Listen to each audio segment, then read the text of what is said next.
திமுக அமைச்சரவையில் பதவி பறிபோனதால் ராஜினாமா செய்தார் மனோ தங்கராஜ். அதிர்ச்சியில் திமுகவினர். அதாவது தமிழக அமைச்சரவை மாற்றப்பட்டது. இதில் 3 அமைச்சர்கள் நீக்கப்பட்டனர், 4 அமைச்சர்கள் சேர்க்கப்பட்டனர். சிலரது இலாக்காக்கள் மாறியது. மனோ தங்கராஜ், செஞ்சி மஸ்தான், ராமச்சந்திரன் ஆகியோர் நீக்கப்பட்டனர். இவர்களில் ராமச்சந்திரனுக்கு அரசு கொறடா பதவி கொடுக்கப்பட்டுள்ளது.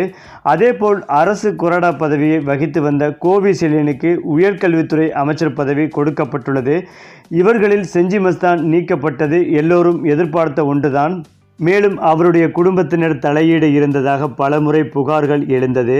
கள்ளச்சாராயம் காய்ச்சிய கும்பலின் தலைவனுடன் அவர் கட்டி அணைத்து புகைப்படம் எடுத்தது பெரும் சர்ச்சையானது. அதேபோல் விழுப்புரம் மாவட்டத்தையே செஞ்சி மஸ்தானின் குடும்பத்தினர் கட்டுக்குள் வைத்திருந்ததாக கூறப்படுகிறது. அதேபோல் இது சீனியர் அமைச்சர் பொன்முடிக்கு பெரும் தொல்லையாகவே இருந்தது. இதனால் திமுக நிர்வாகிகள் தரப்பு புகார் சொன்னதும் இல்லாமல் பொன்முடியும் செஞ்சி மஸ்தான் மீது புகார் கூடியதாக தெரிய வருகிறது. இதனால்தான் செஞ்சி மஸ்தான் நீக்கப்பட்டார்.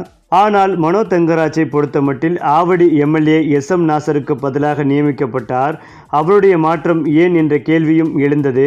ஆவின் பால் தட்டுப்பாடு, ஆவின் பாலில் கலப்படம் உள்ளிட்ட விவகாரங்களால் தான் இந்த நீக்கம் செய்யப்பட்டதாக தெரிவிக்கப்பட்டு வருகிறது. ஆனால் பாஜக கொடுத்த அழுத்தம்தான் மனோ தங்கராஜ் அமைச்சரவையிலிருந்து நீக்கப்பட்டார் என்றும் ஒரு பக்கம் தெரிவிக்கப்பட்டு வருகிறது.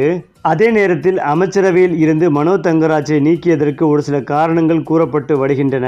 அதாவது அவர் பொறுப்பு வகித்து வந்த பால்வளத்துறையில் சில முறைகேடுகள் நடைபெற்றதாகவும், கன்னியாகுமரி கனிம வளங்கள் தொடர்பான டெண்டர்களில் தலையிட்டதாகவும், ஒரு இளம் IAS அதிகாரி வாயிலாக முதலமைச்சருக்கு ஆதாரங்களுடன் புகார்கள் பறந்ததாக அரசியல் வட்டாரங்களில் கூறப்பட்டு வருகிறது. அதன் காரணமாகத்தான் மனோ தங்கராஜ் அமைச்சரவையிலிருந்து நீக்கம் செய்யப்பட்டார் என்றும் ஒரு தகவல் கூறப்பட்டு வருகிறது.